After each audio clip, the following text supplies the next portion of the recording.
Welcome to media 10 news బులెటిన్ల ముందుగా headlines. ఘనంగా సావిత్రిబాయి పూలే జయంతి వేడుకలు. తిరుపతి శ్రీ గోవిందరాజస్వామి ఆలయంలో మందుబాబు వీరంగం. శ్రీశైలం పాతాళగంగ మెట్ల మార్గంలో చిరుత హల్చల్. హసన్పర్తిలోని ఎంజేపీ పాఠశాలను ఆకస్మికంగా తనిఖీ చేసిన జిల్లా కలెక్టర్ స్నేహ శబరీష్. వేలాలగట్టు మల్లన్న స్వామిని దర్శించుకున్న పెద్దపల్లి ఎంపీ గడ్డం వంశీకృష్ణ. ఇక వివరాల్లోకి వెళ్తే, అసెంబ్లీలో మహాత్మా గాంధీ జాతీయ గ్రామీణ ఉపాధి హామీ పథకంపై స్వల్పకాలిక చర్చను గ్రామీణాభివృద్ధి శాఖ మంత్రి సీతక్క ప్రారంభించారు. కోట్ల మంది కూలీల ఆకలి తీర్చిన ఉపాధి హామీ పథకాన్ని రద్దు చేయడం అన్యాయమని, కరోనా సమయంలో గ్రామీణ ప్రజలకు అమ్మలా ఆదరించిన పథకం ఇదేనని ఆమె సభలో స్పష్టం చేశారు.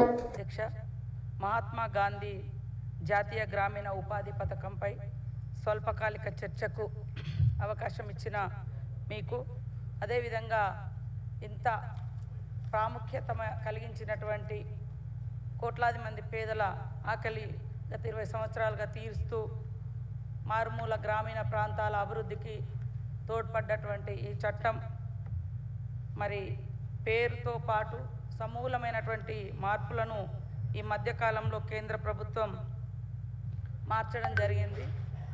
సో దాని మీద ఈరోజు చర్చకు తీసుకున్నందుకు చాలా ధన్యవాదాలు తెలియజేస్తూ, మరి ఒక సాధారణ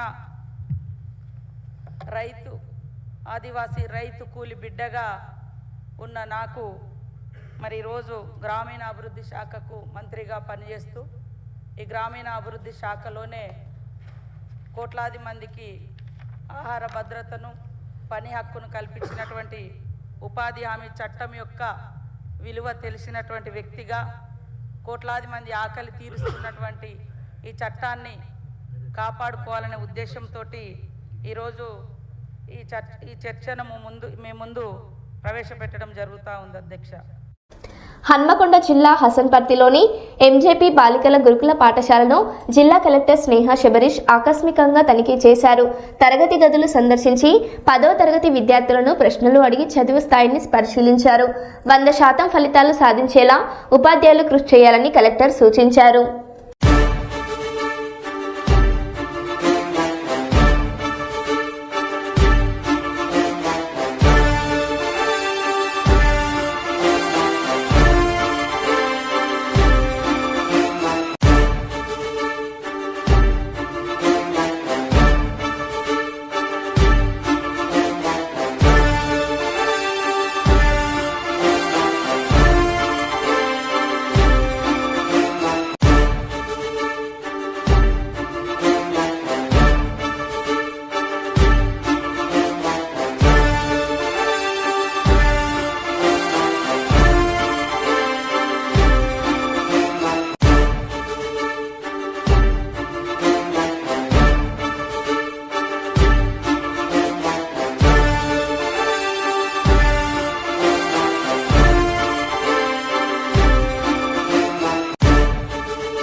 రేవంత్ రెడ్డి ముఖ్యమంత్రివా, స్ట్రీట్ రౌడీవా? కేసీఆర్ మీద చావు మాటలు, అడ్డగోలు మాటలు మాట్లాడుతున్నావు. ప్రధాన ప్రతిపక్షానికి అసెంబ్లీలో మైక్ ఇవ్వడం లేదు. ముఖ్యమంత్రి మీద మేము విమర్శలు చేయొద్దని స్పీకర్ అంటున్నాడు. ఇంకా మేము ఉండి ఎందుకు? ముఖ్యమంత్రి మీద మాట్లాడితే మైక్ కట్ చేస్తానని స్పీకర్ అని రికార్డ్ అంటున్నాడు. స్పీకర్ పక్షపాత వైఖరికి నిరసనగా ఈ session శాసనసభను BRS party బహిష్కరిస్తుందని Harish Rao అన్నారు. మంచిగా మాట్లాడతారు. నువ్వు కేసీఆర్ గారి మీద పదే చావు భాష కోరుకుంటావా? తెలంగాణ తెచ్చిన నాయకుడు, ప్రధాన ప్రతిపక్ష నాయకుడు, 10 ఏళ్లు ముఖ్యమంత్రిగా చేసిన కేసీఆర్ గారిని పట్టుకొని అడ్డగోలు మాటలు మాట్లాడతావు. నువ్వు ఒక తెలంగాణ ద్రోహివి, నువ్వు ఒక నీళ్ల ద్రోహివి. నువ్వు కేసీఆర్ గారి పట్ల అటువంటి భాష మాట్లాడడం చాలా తీవ్రంగా మేము ఖండిస్తా ఉన్నాం. రాహుల్ గాంధీ గారు పొద్దున్న లేస్తే రాజ్యాంగం చేతిలో పట్టుకొని తిరుగుతాడు. ఇక్కడేమో అసెంబ్లీలో రాజ్యాంగం ఖూనీ అవుతా ఉంది. ప్రధాన ప్రతిపక్షానికి మైకే ఇవ్వడం లేదు. అందువల్ల మేమందరం కూడా ఇక ఈ శాసనసభలో కూర్చున్నా వేస్ట్, మైక్ ఇవ్వకుండా ముఖ్యమంత్రిని తిట్టద్దంటాడు. స్పీకర్ గారు ఆన్ రికార్డ్ అక్కడ కూర్చొని మీరు ముఖ్యమంత్రి గారి మీద విమర్శ చేయొద్దు అంటాడు. అనొచ్చా అట్లా స్పీకర్? ముఖ్యమంత్రి గారి మీద మీరు మాట్లాడితే మీ మైక్ కట్ చేస్తా అంటాడు. మరి మేము ఉండేందుకు అసెంబ్లీలా? స్పీకర్ గారి పక్షపాత వైఖరికి నిరసనగా ఈ శాసనసభ ఈ సెషన్ ను బీఆర్ఎస్ పార్టీ బహిష్కరించాలని నిర్ణయం తీసుకున్నది. స్పీకర్ గారు నంద్యాల జిల్లా శ్రీశైలం పుణ్యక్షేత్రంలో మరోసారి చిరుతపులి సంచారం కలకలం రేపింది. పాతాళ గంగా మెట్ల మార్గంలోని పూజారి సత్యనారాయణ శాస్త్రి ఇంటి ఆవరణలో అర్ధరాత్రి చిరుతపులి ప్రవేశించిన దృశ్యాలు సీసీ కెమెరాలో నమోదయ్యాయి. ఉదయం చూసిన కుటుంబ సభ్యులు భయాందోళనకు గురయ్యారు. రాత్రి వేళల్లో అప్రమత్తంగా ఉండాలని అటవీ దేవస్థానం అధికారులు సూచిస్తున్నారు.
కోనసీమ జిల్లా కలెక్టర్కు తప్పిన ప్రమాదం.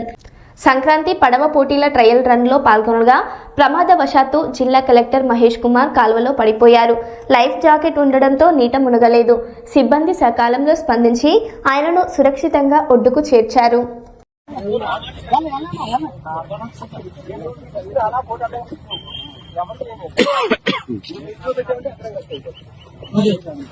బాగా ఫోటోలు బాగానే వస్తున్నాయి.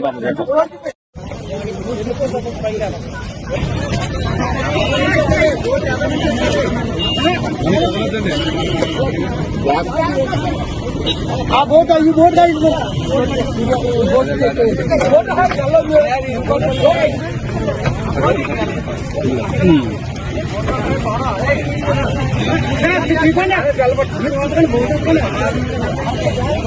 బోట్ తీసేస్తారా?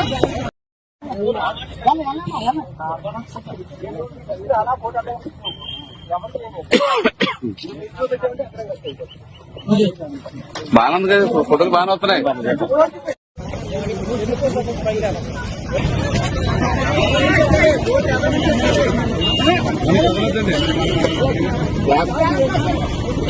ఆ బోట్ ఈ బోట్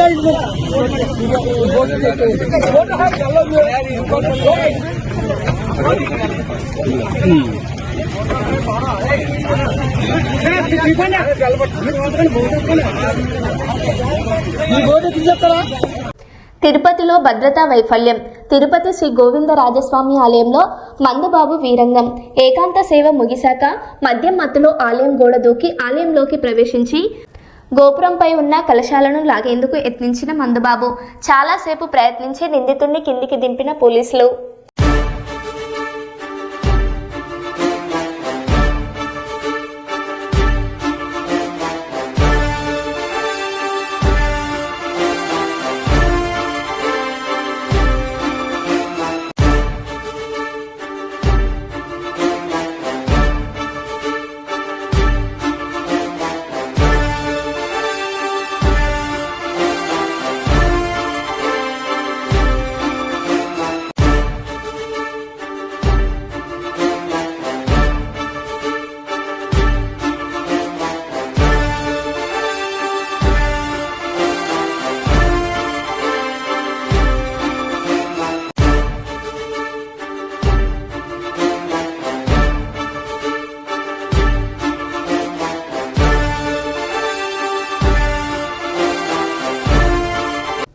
ఆల్ ఇండియా అంబేద్కర్ యువజన సంఘం తెలంగాణ అంబేద్కర్ భవన నిర్మాణ కమిటీ చారిటబుల్ ట్రస్ట్ ఆధ్వర్యంలో శనివారం గోదావరిఖని పట్టణంలోని తెలంగాణ అంబేద్కర్ భవన నిర్మాణ కమిటీ చారిటబుల్ ట్రస్ట్ భవన్లో చదువుల తల్లి సావిత్రిబాయి పూలే 195వ జయంతి కార్యక్రమాన్ని ఘనంగా నిర్వహించడం జరిగింది.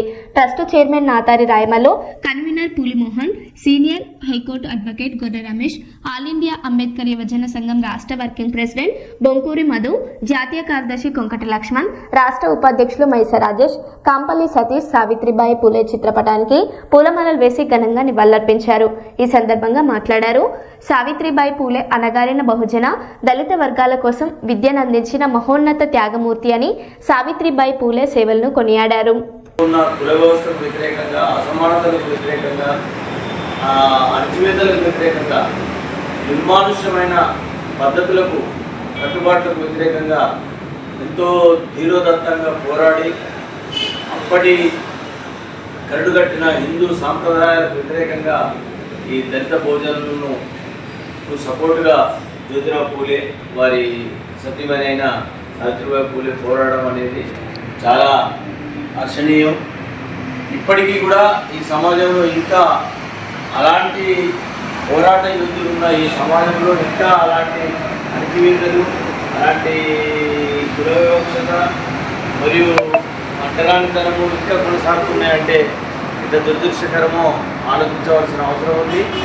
నాయకులుగా మనం చేయాల్సిన బాధ్యత కూడా ఎంతో ఉందని సందర్భంగా తెలియజేస్తూ, మనం ఇదే కాదు మొత్తం మన సామాజిక సంస్కృతుల యొక్క జీవిత చరిత్రను, వాళ్ళ స్ఫూర్తిని, అట్లాగే వాళ్ళు సూచించిన మార్గాలను మన తరం వారికి, మన రాబోయే తరం వారికి తెలియజేయడానికి మనం సెమినార్లు, తర్వాత మీటింగ్లు ఈ రోజు నుండే మనం ఈ జనవరి నుండే మనం మొదలుపెట్టి కనీసం 2 నెలలకు ఒకటి సెమినార్ మనం తెలుసుకుంటే డబ్బులు ఏదో విధంగా వస్తుంది, స్పాన్సర్స్ వస్తారు. కాకపోతే మనం చేద్దామనే చిత్తశుద్ధి ఉండాలి.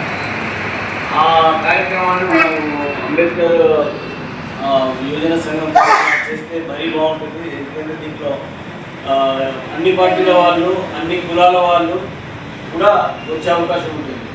అటు మాల సంఘం కానీ, మాదిగ సంఘం కానీ, బెక్కర్ సంఘం కానీ, వెంకట సంఘం కానీ, ముస్లిమ్స్ కానీ, క్రిస్టియన్స్ కానీ, మైనారిటీస్, మహిళా సంఘాలు కానీ, ఈవెన్ నక్సలైట్ పార్టీలలో, కమ్యూనిస్ట్ పార్టీలలో ఉన్న మన వాళ్ళు కానీ, బీసీలు కానీ, ఎవరైనా కానీ మనం పిలిస్తే వచ్చే అవకాశం ఉంటుంది. ఇది మంచి ప్లాట్ఫామ్. ఈ ప్లాట్ఫామ్ ద్వారా మనం ఈ సంవత్సరంలో కనీసం 6 జిల్లాలు చేయడానికి మనం ప్లాన్ చేద్దాం. దానికి మళ్ళీ ఒకసారి కూర్చొని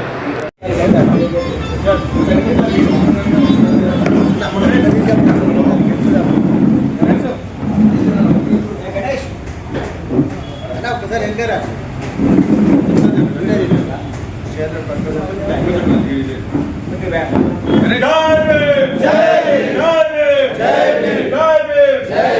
माता सावित्रीबाई फुले, माता सावित्रीबाई फुले, अमर है, अमर है।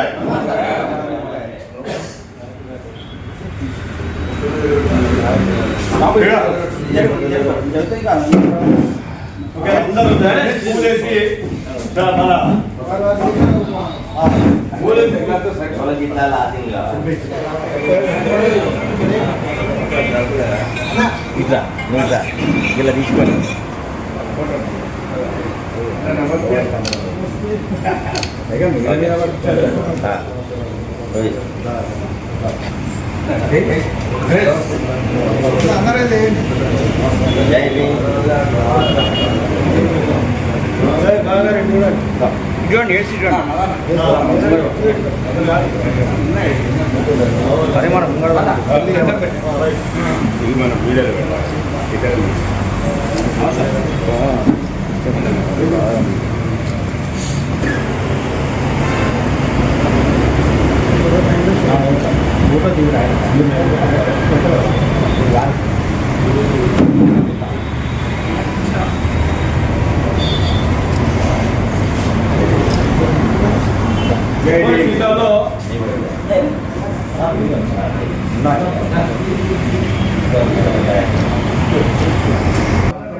మీరు కొంచెం వెనక్కి జరగాలి అన్నా,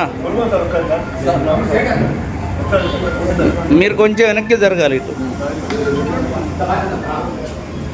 కొంచెం వెడల్పుగా ఉంటే అందరి ఫోటోలు వస్తాయి. వెడల్పుగా ఉంటే అందరి ఫోటోలు వస్తాయి.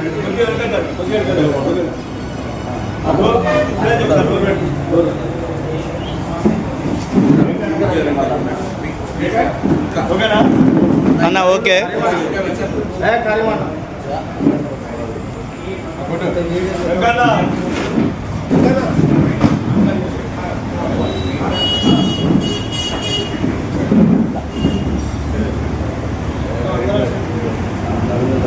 ఆగండి. రమేష్ అన్న ఇటు చూడు.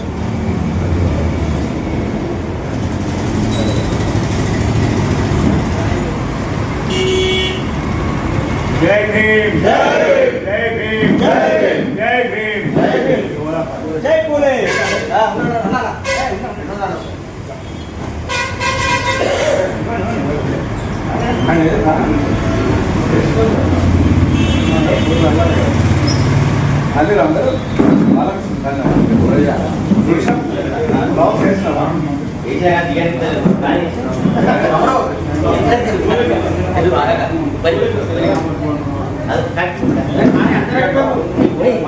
ప్రభుత్వం అంటారా? ఆ ప్రభుత్వం కాదు, ఈ ప్రభుత్వం చేయాలి త్వరలో.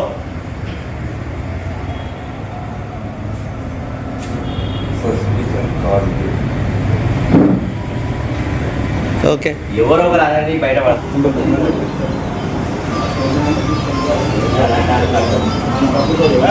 ఇటు చూడు అన్నా.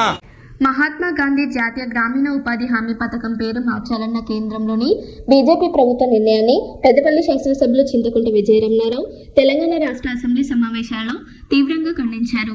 ఈ చర్య అత్యంత దుర్మార్గమని ఆయన పేర్కొన్నారు. మంత్రి సీతక్క గారు ఎన్ఆర్జీఎస్ పథకాన్ని ఏదైతే కేంద్ర ప్రభుత్వం దాన్ని తుంగలో తొక్కి మరి కొత్తగా Viksit Bharat guarantee for Rozgar and Ajeevika mission Gramin చట్టం అని చెప్పి ఒక కొత్త చట్టాన్ని తీసుకురావడం జరిగింది. మరి దాన్ని కూడా రాబోయే 6 నెలల లోపల అమలు చేయాలని చెప్పి 60-40 అంటే కేంద్ర ప్రభుత్వం 60% నిధులు, రాష్ట్ర ప్రభుత్వం 40% నిధులతోని ఈ పథకాన్ని చేపట్టాలని చెప్పి మరి కేంద్ర ప్రభుత్వం ఒక దుర్మార్గమైనటువంటి ఆలోచనతోని ఇవాళ రాష్ట్రాలను ఏ రాష్ట్రాన్ని కూడా కనీసం సంప్రదించకుండా, ఏ రాష్ట్రాన్ని కూడా అక్కడి రాష్ట్ర ప్రజల మనోభావాలను తెలుసుకోకుండా దీన్ని నిర్వీర్యం చేయనటువంటి ఆలోచనతోని ఇవాళ మరి కార్యక్రమానికి పూనుకోవడం జరిగింది. మరి ఇవాళ 2005వ సంవత్సరంలో ఆనాడు శ్రీమతి సోనియా గాంధీ గారి నాయకత్వంలో డాక్టర్ మన్మోహన్ సింగ్ గారు ప్రధానమంత్రి ఉన్నటువంటి సమయంలో అంటే అప్పటికి ఎన్ఆర్జీఎస్ పథకాన్ని తీసుకొచ్చి మరి 2009వ సంవత్సరంలో 140 సంవత్సరాలు మరి ఆనాడు గాంధీజీ జయంతి రోజున ఈ పథకానికి మహాత్మా గాంధీ వారి పేరు పెట్టి మరి దేశమంతా అన్ని రాష్ట్రాలలో అన్ని జిల్లాలలో అన్ని గ్రామాలలో దీన్ని తీసుకుపోయే విధంగా ఆనాడు రూపకల్పన చేసి మరి పేదలకు ఇది ఒక పెద్ద వరంగా మరి నిజంగా కూడా నేను ఒక రైతు బిడ్డగా మరి మా ప్రాంతంలో సుదీర్ఘంగా రైతు నాయకునిగా మరి రైతు కూలీల పట్ల మరి అనేక పోరాటాలు చేసిన వ్యక్తిగా మరి నాకు తెలిసినంత వరకు దీని ద్వారా చాలా మంది పేదలు లబ్ధి పొందడం జరిగింది. మరి ఆనాడు గ్రామాలల్లో 2004 నుండి 2005 నుండి 9 కానీ 2009 సమాజంలో ప్రతి ఒక్కరూ ఎదుర్కొంటున్న సమస్యలకు పరిష్కారం చూపే విధంగా కర్నూలులో ఈ నెల 4వ తేదీ మేలుకొలుపు కార్యక్రమం నిర్వహిస్తున్నట్లు నిర్వాహకులు తెలిపారు. మేలుకొలుపు ఆధ్వర్యంలో నగరంలోని శ్రీ లక్ష్మీ వెంకటేశ్వర కళ్యాణ మండపంలో ఈ కార్యక్రమం నిర్వహిస్తున్నట్లు కన్వీనర్ జై భరత్ రెడ్డి తెలిపారు. ఈ కార్యక్రమంలో ప్రపంచ స్థాయి వక్త డాక్టర్ సంజయ్ గోస్వామి ప్రస్తుత సమాజంలో ప్రజలు ఎదుర్కొంటున్న సమస్యలకు పరిష్కారం చెబుతారని అందరూ ఈ కార్యక్రమంలో పాల్గొని వారి సమస్యలకు పరిష్కారం తెలుసుకోవాలని కోరారు.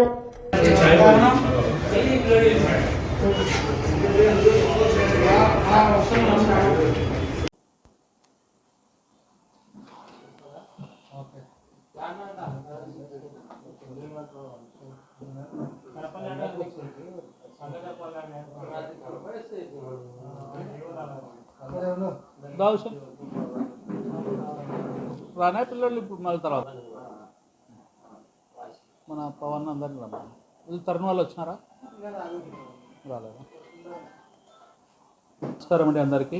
సో ఇప్పుడు రేపు ఆదివారం నాడు మన కర్నూలులో ఎక్సలెంట్ ప్రోగ్రామ్ జరగబోతుంది. అంటే ఎంటైర్ పీపుల్ అంతా కూడా ఇబ్బంది పడుతున్న ప్రాబ్లమ్స్ని ఏమన్నీ వాటిని గుర్తుపెట్టుకొని ఒక అంటే సమాజ సేవ కొరకు ఒక మంచి ప్రోగ్రామ్ కండక్ట్ చేయాలనే ఉద్దేశంతో ఒక సంజయ్ గోస్వామిని ఇంటర్నేషనల్ స్పీకర్ని పిలిపించి దాంతోపాటు మన కర్నూలు ముఖ్య అతిథులు అతిరథం మహారాజులను కూడా ఈ ప్రోగ్రామ్కి ఇన్వైట్ చేయడం అయింది. ఒక ప్రోగ్రామ్ యొక్క ముఖ్య ఉద్దేశం ఏంటి అంటే ఎలాంటి పరిస్థితిలో ఉన్నారు అంటే అందరూ కూడా ప్రజలు అంటే ఏం చేయాలనో అర్థం కాదు, ఎక్కడికి పోవాలనో అర్థం కాదు, ఎలాంటి వాటిని మనం ముందుకు తీసుకెళ్లాలనే దాని మీద సతమతమవుతున్న సమయంలో ఒక సొల్యూషన్ అంటే రకరకాల ప్రాబ్లమ్స్ ఉన్నాయి ఎవరెవరికి. అంటే ఒక చిన్న వ్యాపారి కూడా ఇబ్బందులు పడుతున్నాడు, ఒక చిన్న కిరాణం స్టోర్ కూడా జరగట్లేదు అంటున్నారు, మెడికల్ స్టోర్ జరగడం లేదంటున్నారు, బంగారు ఏమో విపరీతంగా పెరుగుతుంది. సో ఇలాంటి సమస్యలు ఇలాంటి ప్రాబ్లమ్స్ అన్నీ కూడా సొల్యూషన్ ఏంటి అని చెప్పేవాళ్ళు లేక అందరూ కూడా ఆందోళన చెందుతున్నారు. అలాంటి వాళ్ళకి అందరి కోసం రేపు మనకు అంటే రేపు అనగా ఆదివారం నాడు 4వ తారీఖు జనవరి 4వ తారీఖు ఉదయం 10 గంటల నుండి 1 గంట వరకు శ్రీ లక్ష్మీ వెంకటేశ్వర కళ్యాణ మండపంలో మనం ఈ యొక్క సామాజిక ప్రోగ్రాం అరేంజ్ చేయడం జరిగింది. దీనికి వరల్డ్ క్లాస్ ట్రైనర్ స్పీకర్ వచ్చి మనకు కావాల్సిన అంటే వీటన్నిటికీ ఇబ్బందులు పడుతున్న వాటన్నిటికీ సమస్యలు అంటే ముఖ్యంగా సెల్ ఫోన్ వలన యువత ఎలా పెడదారి పడుతుంది, పిల్లలు డ్రగ్స్ అడిక్షన్ ఎలా అవుతున్నారు, తర్వాత ఏ బిజినెస్ చూసినా కూడా అంటే చిట్ ఫండ్ వాళ్ళని అడిగితే చీటీలు వేయడం లేదు సార్ అంటున్నారు, బ్యాంక్ వాళ్ళని అడిగితే డిపాజిట్లు లేవంటున్నారు, ఇన్సూరెన్స్ వాళ్ళని అడిగితే పాలసీలు లేవంటున్నారు, రియల్ ఎస్టేట్ వాళ్ళని అడిగితే డౌన్ అవుతుంది అంటున్నారు. సో ఎందుకు ఇది ఎన్ని రోజులు ఉంటుంది ఈ ప్రాబ్లం అంటే ఎవరిది ప్రాబ్లం ఇది అంటే మనదా లేకుంటే గవర్నమెంట్స్దా ఏంటి ప్రాబ్లం అనే దానికి ఒక చక్కటి సొల్యూషన్ అంటే సతమతం అవుతున్న టైంలో ఒక ఎక్స్ట్రాడినరీ ప్రోగ్రామ్ మన కర్నూలు ప్రజల యొక్క అదృష్టం ఇది.